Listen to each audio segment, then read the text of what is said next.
is Benjamin, and I'm gonna go over my work for the written problems um, for Calculus 2. So the first equation was volume by slicing, and it's y equals x, y equals 2 square root x, and it's rotated about the x-axis. And you could use the disk method or the washer method. I chose the washer method, which is v equals b, the integral of b of a, pi f of x squared minus g of x squared dx. So the first thing I did was I found the limits or the bounds, and you do that by setting x equal to 2 root x. When you do that, you square both sides, so you get x squared is equal to 4x. Then you put 4x next to the x squared by subtracting, so x squared minus 4x equals 0. And what you do is take an x out or factor, but yeah, I just took an x out, so you get x, and then in parentheses x minus 4 is equal to 0. And to check yourself, what you can do is distribute that x back in, and you would still get x squared minus 4x. And once you do this step, you'll get x equals 0, and then x is equal to 4. So now you're good to go into your formula and set up the integral, which is my next step. So to set up your integral, you have your bounds 4 and 0, you have pi, you have your f of x, which is 2 square root x squared, make sure you get the squared, minus x, y equals x squared, all in parentheses, dx, since you're doing it with respect to x. And what I did was I took my pi out, and then I plugged this into my calculator, this whole problem right here. And you got 32 over 3 pi once you multiply that pi back in. All right, so now we're going to go to the next problem. So the next problem, I believe, let me check my computer. Let me see how you wanted this, I believe. Let me just make sure I'm right.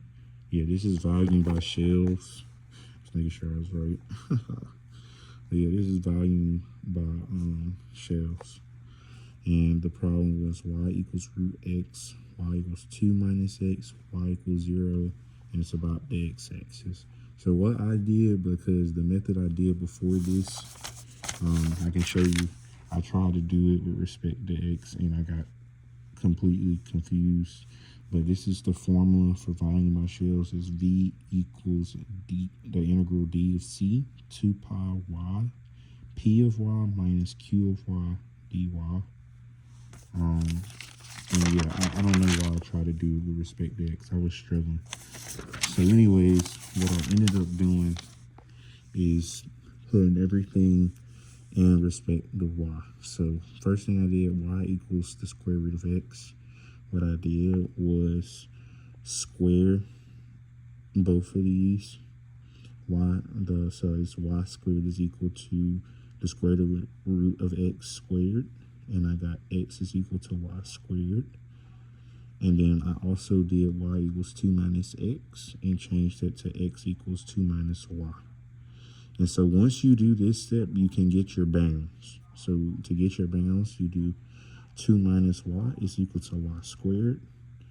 And what I did was put the 2 minus y side on the y squared side, and you would get a quadratic equation. So you would get y squared plus y minus 2 equals 0.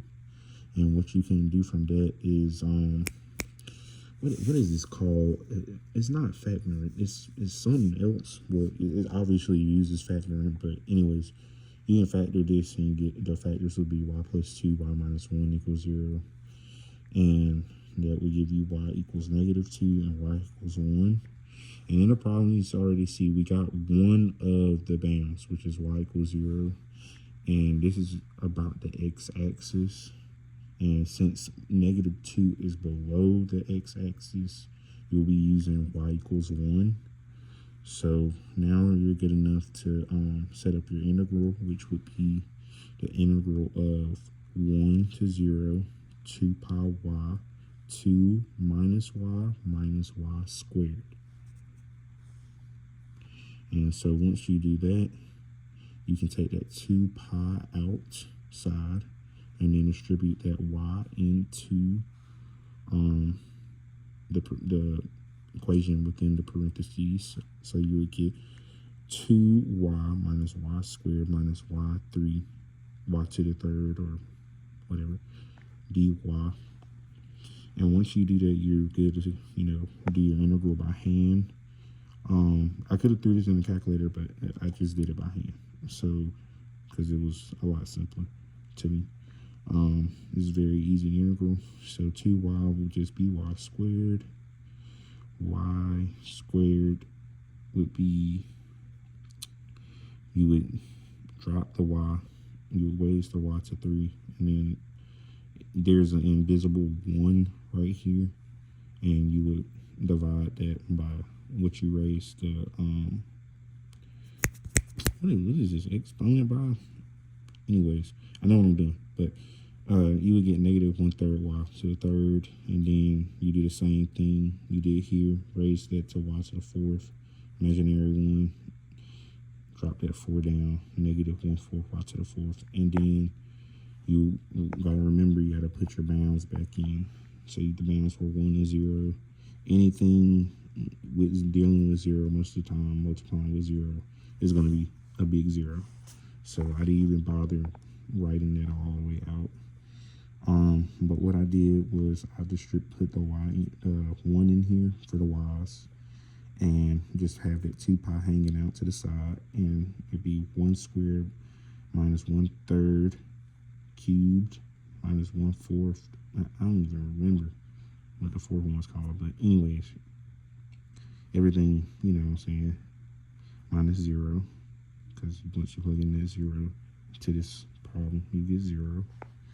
And I did put this in my calculator. I got 5/12 and then 2 pi, and what you would do is just multiply that into this 5/12, and you would get 5 pi over 6 as your answer. Yeah, so doing my work for Mr. Moore's Cap 2.